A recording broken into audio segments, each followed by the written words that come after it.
Good day, mga future MD. Welcome again sa isa kong video na naman. So, this time, gusto kong i-share sa inyo or ituro yung naging basics ko dati or paano ko yung naging approach ko paano ko aaralin ang hematology subject. Okay? Alam ko, yes, ako rin naman, medyo nahirapan din ako sa umpisa, lalo na IM, PEDSA, pero ano natin, I will guide you step by step paano yung basics and paano nga ba yung pwede natin maging approach para sa hematology subject. Okay. So to start sa inyo, ipapakita ko na sa inyo yung yung screen video ko. Okay? So, let us begin. So, disclaimer, again, gusto ko lang pakita sa inyo yung approach. Ma-share ko sa inyo yung approach ko or ano yung pagkakaintindi ko sa subject na ito. Bilang yes, disclaimer, hindi ako medtech, pero kung paano ko siya naintindihan, yung subject na to. By the way, scope and limitation, hindi ko naman maituturo lahat yung mga sakit na.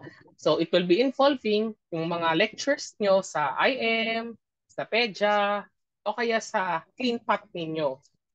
Pero, kung may isip pa yung tick at pa-compare nyo sa ibang MDs to, go. At least, mas maintindihan nyo siya.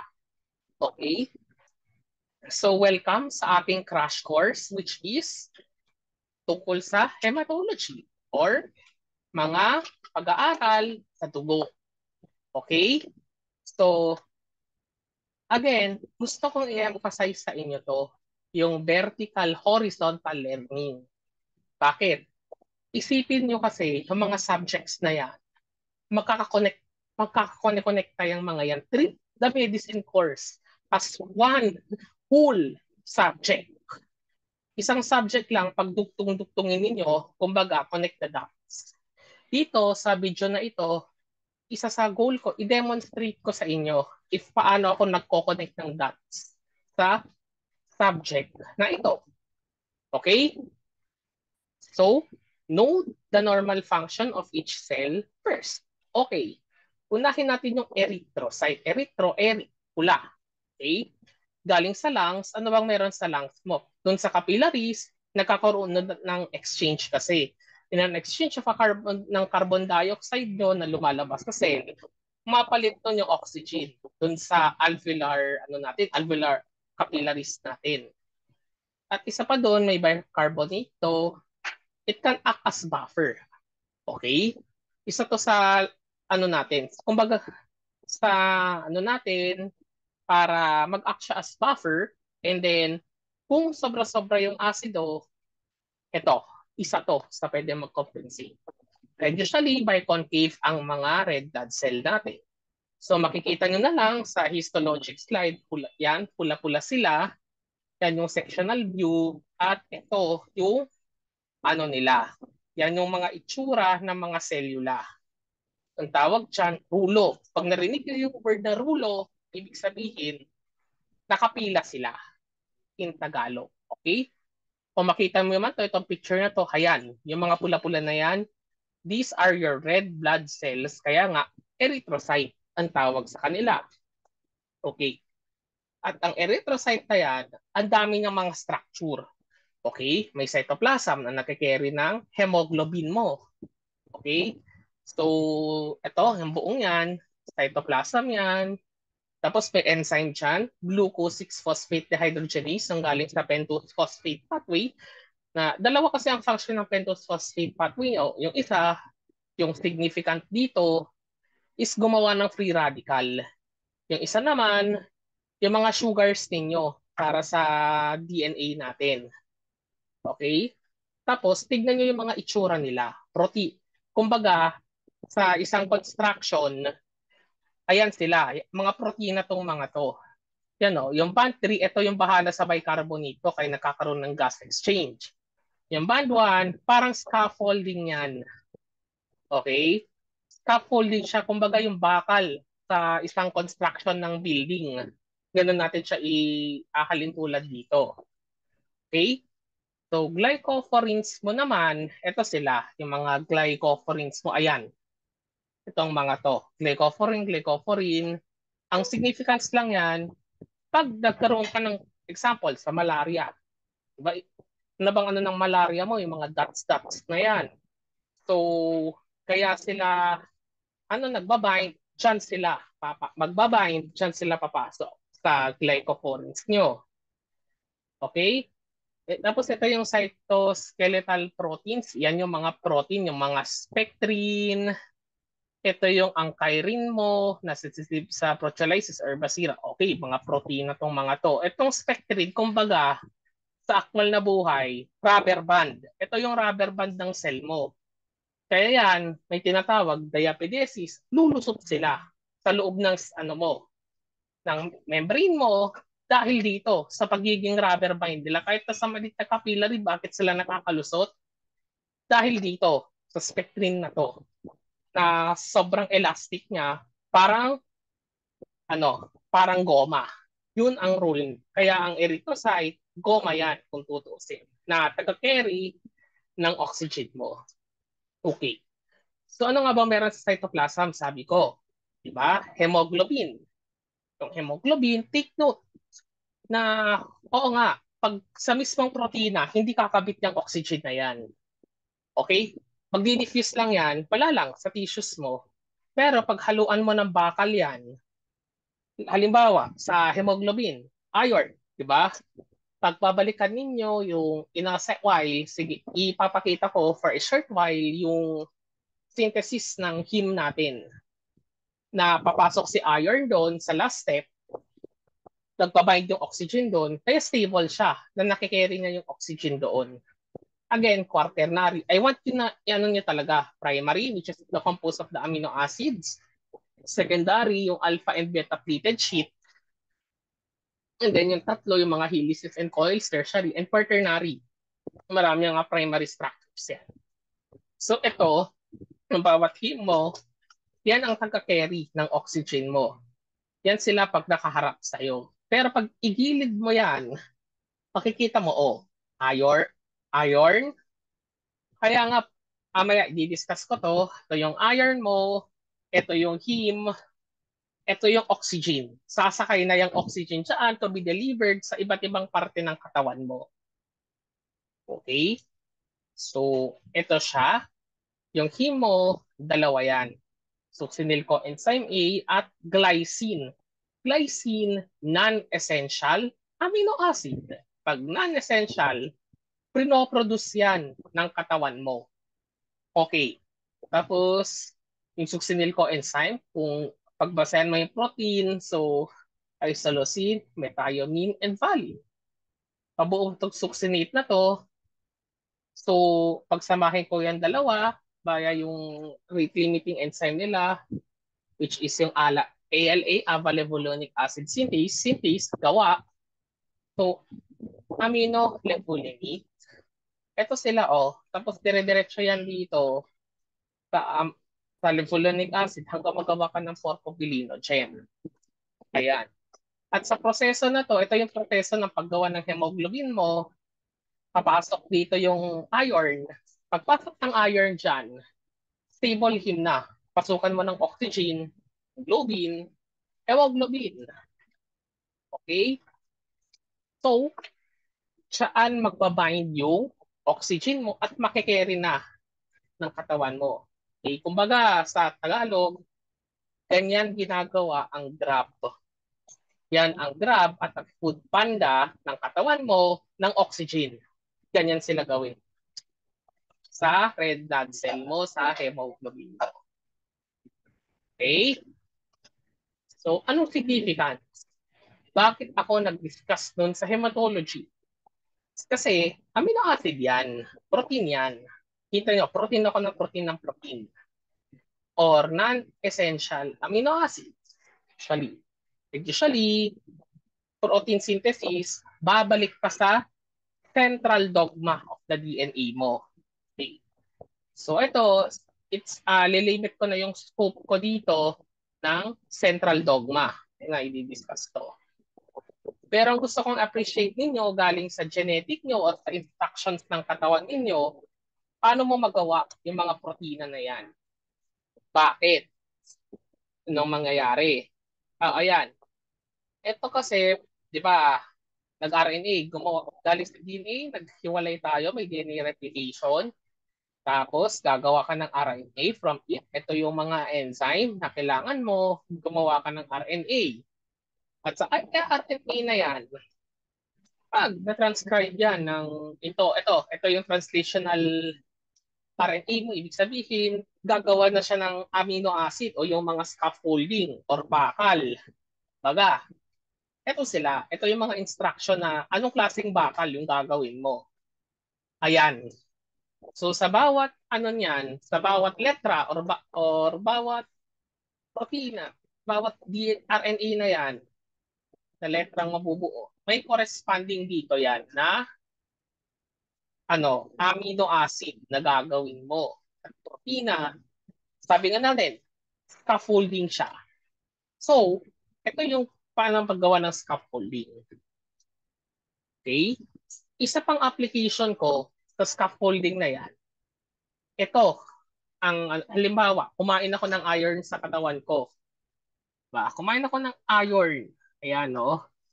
Ito, heme CP protein 1, aanohin to? Ito yung ferritin mo.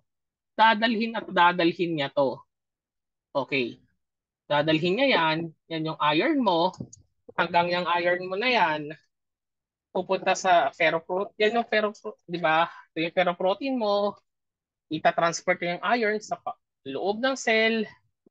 Pupunta yan sa dugo mo. Ita-transport na yan. Pag nag-end yung life, punta sa spleen, lalabas na naman yung ferroportin, mare-recycle na naman to, magke-carry na naman tayo ng iron sa katawan natin. Yun lang naman ang ibig sabihin ng picture na yan. Okay? Pero bakit ako nagdi-discuss sa mga central dogma dito? Bakit? Bakit ako nag-discuss sa mga protina? Kasi raw material yan. Kumbaga yung mga scaffolding sa construction yun. Kung may mali sa transcoding mo, halimbawa, sa mga sickle cell anemia, may mali. Di hayon, mag-expect kayo, sira din yung red blood cell ninyo. So expect a pathology ang makukuha nyo rito. Ng mga pinag-aaralan nyo sa PEDIA, yung nasa IM at CleanPath, yan ang mga lalabas. Okay? Halimbawa, may mali sa paggawa ko ng G6PD enzyme. Tandaan nyo, enzyme yan, protina pa rin yan. May mali, wala to. Ibig sabihin, yung taga-sira na free radical, tad ako ng free radical at yung cell na yan, yung red blood cell, magpuputukan niya. Magpuputukan yung mga yan. So, ang mangyayari, at putukan, walang oxygen, madali siyang matamlay, at yan, mamumutlak yung pasyente nyo. Okay? Kaya nga, isa sa tatanungin ninyo, pag nasa bata or pedya, kamusta ang kanyang newborn screening? Kasi isa sa ini-screen natin sa 6 na sakit is G6PD deficiency. Itong nasa baba dito, tungkol na yun sa paggawa, pero ito yung significance dito sa hematology part. Yung paggawa ng free radical. O kaya ito, tingnan nyo yung mga genetic. Gene deletion. Gene deletion. Puro gene deletion. Kaya, tignan nyo, anong itsura? O, tignan nyo, ang papangit. Ayan sila sa right side. Kung nakikita nyo yung mga picture na yan, may mga elongated, mukhang may nagdodonut. Yung iba, may nucleus pa na supposed to be wala. Ibig sabihin, pati yung, mamaya i-discuss ko, yung sa lineway ng paggawa or yung hematopoiesis, may problema tayo. Okay? Tapos, ito, pag tinanong mo sila, puro genetic ang makikita mo. Okay? So, ito sila yung itsura. Kinuha ko lang sa Rodac yung picture. Ayan, no? May malalaki, may mukhang oblong. Yung iba, meron pang mga nucleus At take note, itong mga to, madaling babasag tong mga to. Hindi tulad dito na goma. Ito, lalo na yan, mo sa spleen yan, putok, sigurado, puputukan tong mga to. Yung mga iba't ibang sheet na yan. Kasi nga, may mali sa scaffolding. May mali dun sa bakal. Kumbaga, ang pangit ng quality control kasi yung genetics mo or yung kagagawa ng bakal, may problema. Kaya ko nga diniscuss yun. Kaya kita nyo sa table na to, pinapakita niya alin dun sa tagagawa or sa manufacturer, sa DNA mo, or dun sa manufacturer na nag-encode sa bone marrow, ang problema. Kaya nakaganito siya, ang itsura niya. Okay? Tapos, heto pa. Ito sa mga yung mga kumukuha ng hematology sa subject na clinical medicine. Alam ko, napaka-familiar nitong figure na to. Okay. Ito yung isa sa pharmacology yung kinuha, discuss natin. Ito yung normal mo. Yung blue, it signifies ito yung iron mo. Yung puti, wala. Okay. Eh may konting ano tayo. May konting nawala. Kulang. So dito, yung pagpasok dito sa parting to sa bone marrow mo. Diba? Yung hemoglobin. May problema. Sabihin natin may konting kulang na iron. So tignan mo yung ferritin mo. Ang baba. Baba konti ng iron mo kasi ginagamit mo siya. Okay? Tapos, syempre, magko-compensate yan. Total iron body count, may itatago siya. Ito yung responsible sa pagtago, yung TIBC. Magtatago na yan. Syempre, kailangan natin ng stores, kulang yung iron. Pero yung ano niya, yun ang negative iron balance. Though, yung ano pa, hindi pa ganun ka-significant to. Ito, kasing iron deficient erythropoiesis mo, ibig sabihin, kulang na kulang ka. Medyo kulang na ng iron. Nako, yung oxygen, mukhang naaapektuhan na sa pag-deliver.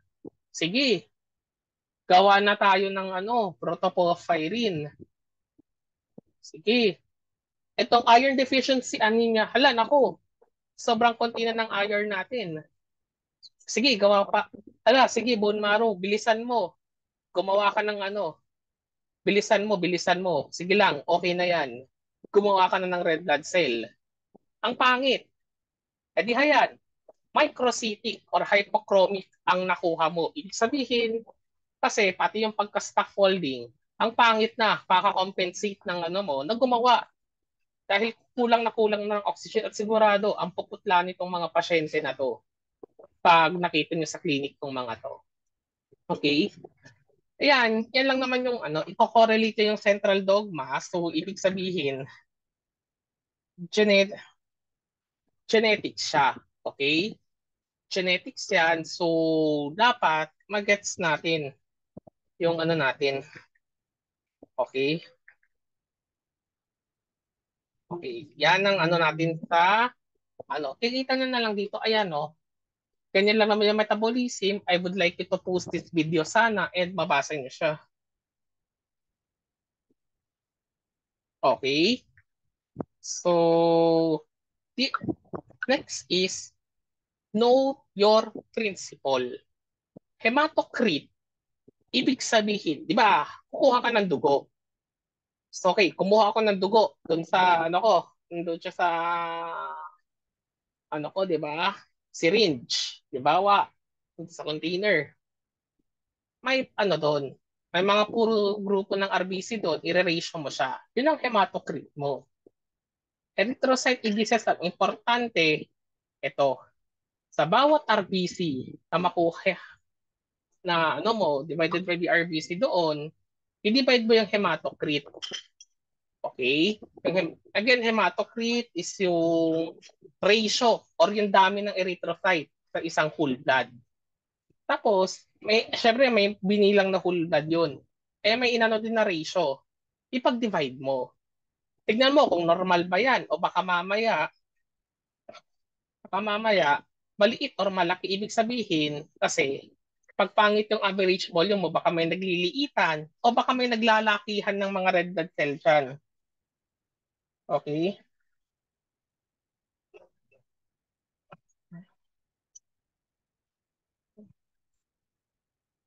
Okay? So, yan.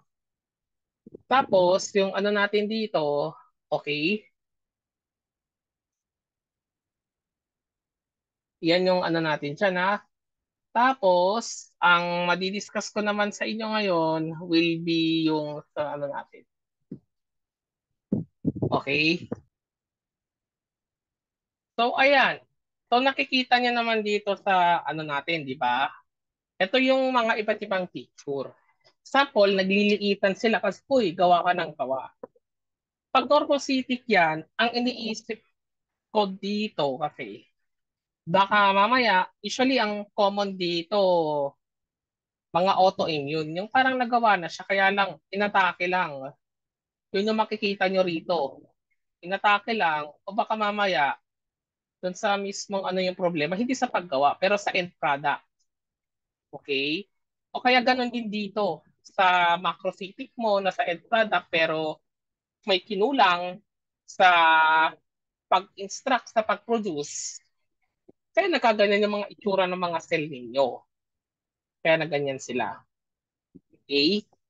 So, ang ano lang naman dito kasi, ito maliit na to kasi nagmamadali na to. Ito, dalawa, normal. Pero, normal yung pagkagawa, may finished product, pero baka mamaya yung end product pala, may mali. May mali naman. Kaya nakaganyan sila. Okay? Pero hindi lang naman kulang. May problema din ang sobra. Polycythemia vera o sobrang daming red blood cell dun sa ano mo. Isipin mo, sobrang lapot ng flow. Balikan nyo tong formula na to sa physiology ninyo. Tignan nyo yung putla na sa denominator. Ibig sabihin, bagsak tong flow na to. Okay? At ito yung Reynolds number na kung halimbawa, kung ang taas ng viscosity nyo at sobrang bagsak ng Reynolds nyo, turbulent yan. Sabihin, gulo-gulo. Pag ano, tama lang. So, paano nga ba ito si laminar at saka si ano natin? Kaya bakit nga ba namumutla ang pasyente na may polycythemia vera? Kasi, okay, isipin mo na lang yung traffic sa EDSA. Ito yung mga oxygen. Yan. Yan yung mga red blood cell mo, yung mga sasakyan na yan. Pag laminar, dire-diretso yan. Makakarating ka sa paruroonan mo. Ganon ang red blood cell din. Pag wala ganong traffic, normal, makakarating yan on time sa kailangan na parte ng katawan mo. Eh kung turbulent yan, dahil sobrang lakot, tignan ito itong nasa baba ng picture, ganyan ang analogy niyan. Sobrang traffic, parang sobrang traffic sa EDSA, ayun, hindi siya nakarating ng oras. Dahil hindi siya nakarating ng oras ng red blood cell mo, kaya ang presentation ng mga pasyente nyo na yun, ayun, namumutla sila. Tapos, yan yung sa mga, kasi yung oxygen, nagkukulangan na sa sobrang traffic. Ang treatment doon, kaya nga, mabawasan mo yung traffic na yan. Hinihiko, tawag doon, plasmapheresis. So, mag-i-inject sila, tatanggalan ka ng ano mo, 'di ba? Tatanggalan ka na, hindi pa sa pheresis tawag doon, pero principle doon, magtatanggal sila sa ano mo, sa blood bank. Tatanggal sila ng konting red blood cell mo doon para mabawasan yung traffic. Ganon yung principle na yun. Okay? Ayun nga, nasa immature sila. Kaya yun nga yung sinabi ko sa vitamin D deficiency. Okay? Ngayon, paano nga ba lumalaki? Babalikan mo yung hematopoiesis mo.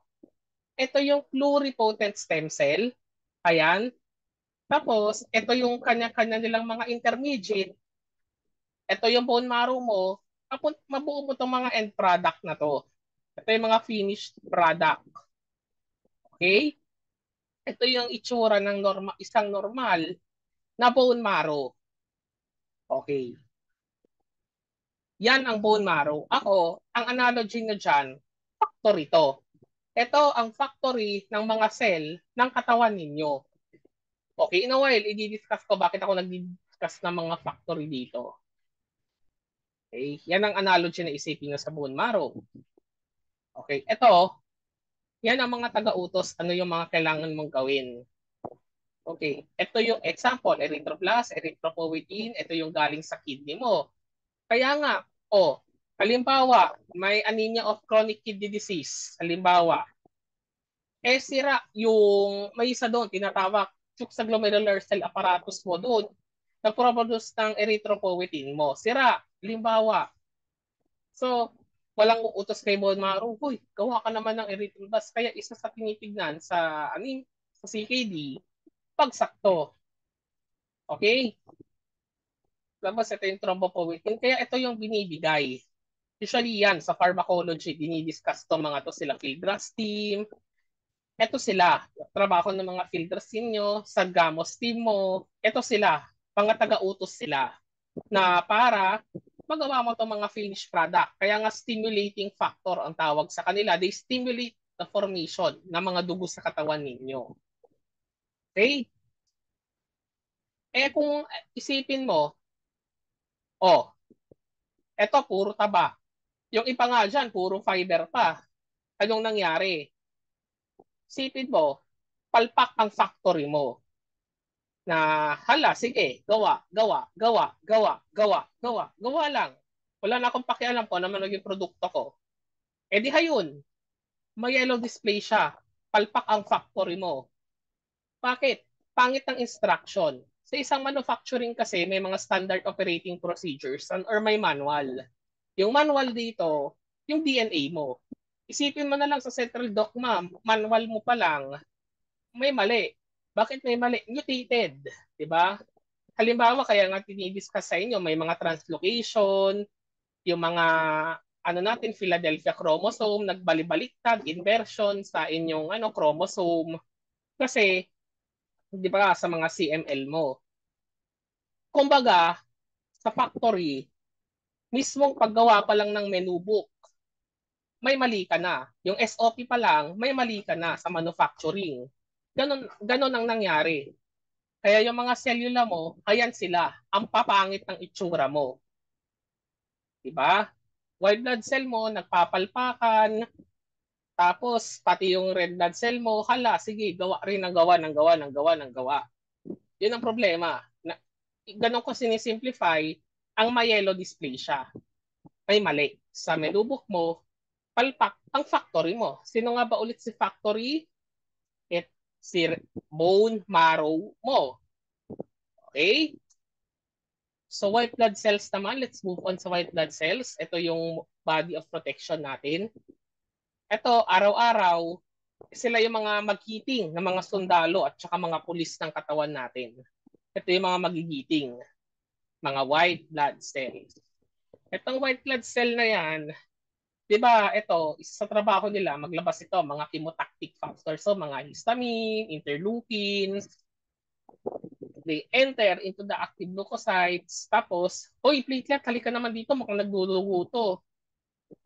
Ito, kasama rin si platelet dito.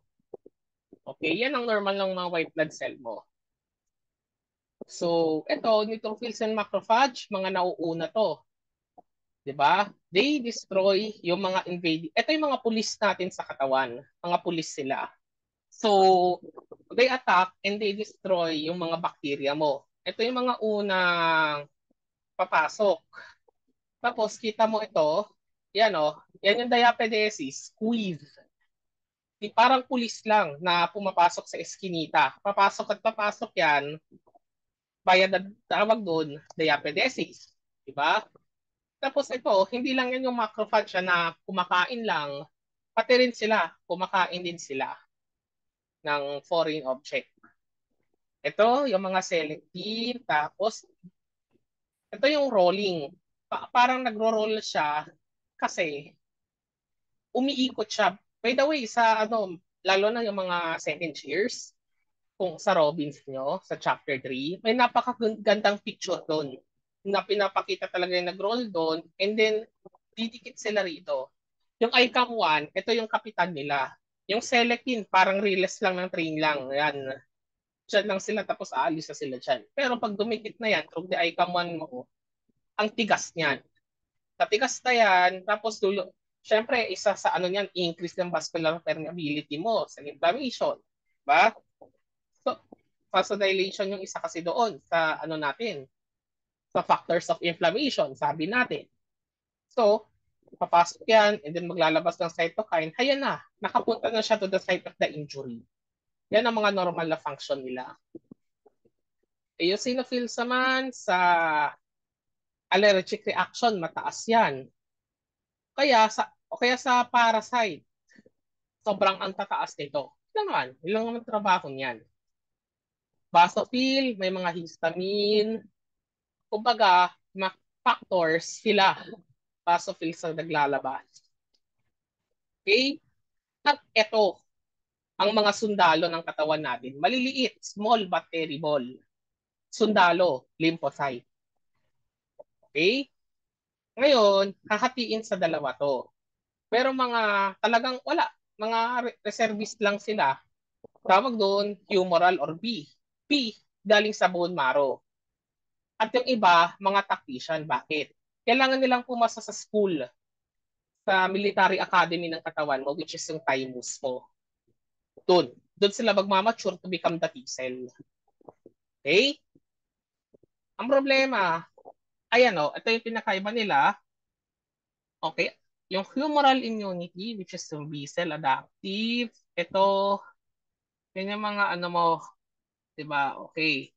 Humoral immunity kasi sila, so napaka-specific itong mga to. Talagang titira at titira tong mga to. Yung T-cell, ang lalakas ng memory nila pag sunod na, kaya nga sa vaccination, itong mga tong importante. Yung T-cell counts na yan, sila. Kasi yung mga memory nila ang gaganda. Ano nga bang significant? Ayan, gawa lang ng gawa, ng gawa, ng gawa, ng gawa. Walang control. Bakit? Ang pangit ng ano mo. Yung menu book mo sa factory, ang pangit. Mutated. So, paano nga ba yung sila pagka-mutated? Yung pagkamali ang sulat, ito ang explanation. Ayan o. Ito ang menu book. Ito ang menu book. At depende pa sa pagkakamali dun sa libro or sa SOP book or sa menu book, whatever it is sa manufacturing, nang magdidikta. Favorable ba yan? O poor ang prognosis ng pasyente mo? Kaya nga pinapamemorize. Yan o, di ba? Yan yung sa myeloid. By the way, sa Nelson ko kinuha kasi mas common sa bata itong mga sakit na to. Pero tingnan nyo, genetics na naman. Genetics, sabihin, protina. Pati function, mali. Ayan o, pinapakita ko sa inyo talaga. Ito, yan ang Philadelphia chromosome yun, nagpalit, ayan na, may mali ka na ngayon. Kaya pati yung menubok, mali, gawa lang ng gawa ng gawa ng gawa ng gawa. Sa CLL, pero by the way, ito sa CLL to. So, iba to ML, ito sa CLL. Kaya kayon, cancer ang pasyente mo. Okay? Pati yung ibang cell mo, mali na rin yung ano, gawa lang din ng gawa. Hayon, sige, pati yung erythrocyte, nadamay na. Pati platelet mo, nadamay na. Kasi pati yung pluripotent stem cell mo, ang pangit na. Kaya nga, di ba, kung magbasa kayo ng ano, sa mga discussion nyo or sa mga textbooks, ano ang pinaka-the best daw na treatment? Hematopoietic stem cell transplant. Palitan mo ng mas maganda na menubo. Pero pag wala kasi daw, kaya nga, kaya nga sinasabi goal, remission. Kumbaga, sabihan mo lang, huy, tama na, ang pangitan ng ginagawa mo. Pero sadly kasi, temporary pa lang siya. The best, hematopoietic stem cell transplant. Kung basahin yung mga references nito. Gawa ng gawa, ayan. Okay? Kaya nga, myelodysplasia. Ito yung average mo of the AML. AML na naman. Ayan, oh. Kita nyo to. Yung iba rito, wala kang ma-appreciate ng mga lukos ng mga white blood cell dito. Isa lang. Ibig sabihin, bumalik siya doon sa ano niya. Kumbaga, mga immature pa lang to, nilabas na niya. Ito, pati lymphocyte mo na immature, nilabas na niya. Yung mga size nila, iba-iba. Ang papangit ng pagkakagawa. Wala ka pang nucleoli. Ang pangit ng pagkagawa. So, wala yan. Tapos, yung mga yan, isipin nyo, kakain pa ng mga nutrients yan ng katawan mo na walang silbi, ayun, nagkikingalo ang pasyente. Okay? Kaya no, isipin nyo na lang dito kaya ginawa ko to. Yung puro factory defect na yung mga lumabas dito, yan, nakikipagnabang pa rin sila sa katawan mo. Yung mga nutrients mo, nakikipagagawan sa oxygen, di ba? Sabi natin dun sa neoplasia sa pathology, kaya nagkikingalo ang pasyente. Tapos, pero, may isang hindi ka matatanggal, yung CD marker po. Yung CD marker na yan, ID. Kumbaga mga ID yan. Kahit ano, parte pa rin yung katawan mo, may ID pa rin suits. Yan. Bakit? Kasi pagka-flow sa flow cytometry mo, ito ang tinitignan. Mamaya magdi-discuss ako ng flow cytometry, yung basics lang. Kung bakit ginagamit natin itong mga tumor marker na to. Okay? So, ayan na yung sinabi ko. O, walang silbi. Infection, ang sasakit ng buto, pati platelet mo, baka gawa lang ng gawa. Ayan, nagdudugo na. O, ayan, sobrang traffic. Tapos, pati yung white blood cell mo, nadadamay na. E di ayun, ano na, namumutla na siya. Tapos, kung ang papangit yan, mag-ipon pa sa kulani mo na magko-compensate pa, ayan, kita niyo na lang, tad-tad na ng ano yan, swelling yan. Okay? Kung mataas naman, kita nyo mga infections, drug. Ito yung mga normal ha. O baka neoplastic. Ito yung ano nila, mababa neutrophil mo. Ito yung mga dahilan. Ito yung granulations mo, pangit na mga finished product, ayan din sila. Okay? So, kita nyo na lang, remnants of ribosomes, mga blue inclusions. So, kumbaga, sa ano nila, kumbaga, sa pagkakagawa, ay mali na. Yan ang ibig sabihin. Okay? Ito, mataas ang eosinophil mo. Ito, basophil yan. Ang papangit na naman. Okay? Ito naman yung mga normal lang. Pero, I will leave it to you na you may post this video and pakibasa sila. Okay? Ito kasi ang flow cytometry. Sabi natin kanina, kung babalikan ko to, ito yung ID na sinasabi mo. At sa bawat ID na yan, ito, example, ito, yung mga polymorpho. Itong mga nasa taas na to, basophil. Ngayon, titignan mo dito, ano bang klaseng cellula? Halimbawa, lymphocyte ba yan? Eosinophil ba yan? White blood cell ba yan? Nagtataasan. Ano malaman nagtataasan? Tignan nyo yung mga concentration nila. Ang kakapal. Tulad nitong mga to. Ayan. Ngayon yung CD38 and the CD34. Ang kapal, ibig sabihin, parang T-cell ang problema rito. Kasi nga, ang dami nila rito. Hindi mo maloloko to kasi ID yan. Sut-sut na pa rin yung ID mo, nakita nila yung ID mo. That's the ano ng flow cytometry. At sa bawat nito, may corresponding cell yan na involved dito. Ibig sabihin nito, mas madami na nilagay. Yun lang naman ang ibig sabihin niya sa flow cyte. Next, platelets. Yung platelets, di ba, mababasag yung katawan mo. May didikit dyan. Platelet. Tapos paglalabasan naman kung ano nung glue. Yung mga ADP mo. Tapos magasgas, di ba? Pag may nagasgas yan, yung tissue na yon may ma-expose na pandikit niya. Von Willebrand factor ang tawag doon. Di ba? Didikit yan. Tapos, uy, eto, mag-iiba na to ng protina mo. Didikit pa yung ibang platelet mo hanggang makabuo ng napaka-solid na fibril na may tagahintulang yung mga plasminogen mo. Diba? Ayan, no? Mag-iiba sila ng shape, magdidikit-dikit yan, tapos gagawa ka pa ng fibrin clot, stable na siya. Hindi na yan magdudugo. Ito yung sinasabi ko. Diba? Yan yung fibrinogen mo. Pagkatapos, ito yung mga receptor. Yan ang ibig sabihin. Ito, gusto kong ipakita dito sa picture na to. Halimbawa, may na-expose sa collagen, may na-expose na von Willebrand after an injury, gagalaw to. Once na magkaroon na yan ng change at nag-bind yan sa receptor, ito mga switch on. Yung mga DAG-IPT, secondary messenger. So switch on, switch off, switch on, switch on. Doon na mag-uumpisa ang platelet mo gumalaw. Okay? O, simulate mo ito with, ayan, sige, gawa. Ito, magkakaroon ng ano si GP1B kay von Willebrand, didikit na yan. Ito yung ADP mo. Ayan eh. So, nagkakaroon na ng ano sa platelet responses mo. By the way, maalala ko, yung clopidogrel mo para mahinto yung platelet response. Clopidogrel, ticagrelor, dito sila humihinto.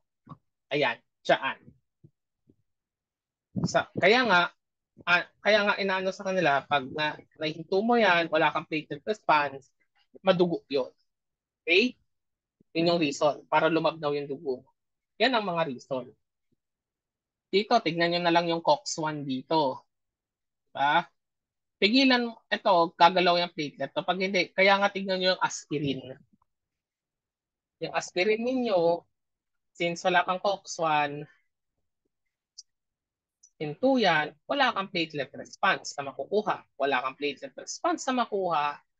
Wala to, TXA na to, wala kang thromboxane. Walang magbabago sa platelet. Kaya siya madugo. Yun yung reason behind. Ito, pakita lang naman niya yung finding ng fibrinogen. Yan lang naman ang gusto pakita ng second picture. Okay? At ito yung kanya-kanyang mga rule nila. Ayan, aggregation, GP1B, ito, yan. Diba? GP6 do, wala nga lang dito eh. Pero, ito, paano sila magdikit-dikit? Yan ang ibig sabihin yan. Ayan o, Beckham, sa favorite mo, Glanzman, tsaka Bernard Sullier, sa pagdidikit mo, may problema lang sa receptor na to. Pag nagkaroon ka niyan, sigurado, ang napakadugo ng mangyayari sa pasyente mo. Okay? So let's review again. Once na may nagasgas, lalabas itong mga tissue factors na to. Okay, 1972. 1972 sa intrinsic. Ito, 7A to 10 sa extrinsic pathway mo, na yan ang binabantayan sa protein time, ito APTT. Diba? Gagawa ka ng fibrin hanggang makagawa ka ng cross, fibrin polymer, makakross bridge yan, gawa ka ng clot. Ito, yung mga tagapigil, gusto niyang ipakita. Pag may problema sa tagapigil mo or sa mismong protein, ito, isipin nyo to, may problema sa paggawa mo ng pagtigas ng platelet mo. Ayan, von Willebrand disease, so ibig sabihin, yung pagkapit pa lang, laking problema na. Kaya, ang dugo niyan. Ito, walang tagabigil ng dugo mo, sobra naman yung paggawa ng platelet mo. So, pwedeng thrombosis ang mangyari. Yun lang naman ang ibig sabihin yan. Kaya nga, padugo sila. Itong isa, sobra-sobra yung paggagawa. Pati yung eskinita or yung dun sa, naharang na. Kaya nakaganyan sila. Okay? Yung iba, kulang na sa na oxygen mo, kaya nagka-clot na. Okay? So, ito lang naman yung mga platelet counts ninyo. So, ito may mali sa pagkagawa. Pwedeng apektuhan na naman yung pagkagawa nyo or yung instructions sa paggawa. Ito, DIC, lang naman yan. Dahil sa sobrang, kailangan on demand, on demand, on demand, dahil ang daming, naglalabas ng dugo, overwork sila. Problema sa DIC kasi, pagod na, hindi nakagawa ng maayos na platelet. Nagkulang, hayon, nagdugo-dugo yung pasyente. Ganun, yun ang toxic ng DIC. Lalo na surgery, toxic niyan. Mga may ganyan. Okay, PT, PTT, INR. Okay, PT muna tayo. Ano nga bang meron sa PT? Sa extrinsic pathway, bakit? Kasi ito, dito sa 7A, isipin mo ito, i-activate niya yan. Eh, may lamang calcium yan, tsaka phospholipid, yung reagent mo. I-stimulate niya to, ito, i-measure niya to ngayon, ito, hanggang common pathway.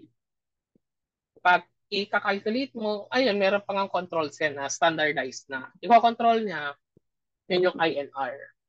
Gusto nating malaman if gumagana pa yung vitamin A. Pag sa heparin, INR. Dito, ang activate niya itong 12 pa lang. Pag na-activate mo itong 12, ito, mag-a-activate na itong dalawa, activate to, hanggang makagawa ka na naman ng clock. Okay? To simplify it, yan lang naman sila. Ayan, puro activation, hanggang makagawa ka ng matitigas na clock mo. Okay. So ito lang naman, pag may kulang ka, kaya ng ano mo, di ba? Dahil puro bleeding, bleeding. Anong treatment? Anong kulang na factor? Palitan mo. Kaya ganyan. Okay? Anong kulang? Palitan mo. Yun usually ang treatment doon. Kaya mahigit na sila desmopressin, labasopressin, sila aminocaproic acid na tinuturo sa surgery. Kaya yung mga principle. Palitan, whatever is kulang. Okay? So that's all sa aking mga video sa hematology and sana na-appreciate ninyo if paano ko siya sinimplify. Kung may questions, may contact me or subscribe lang kayo dito sa channel ko. Maraming salamat. Okay? Yan. So,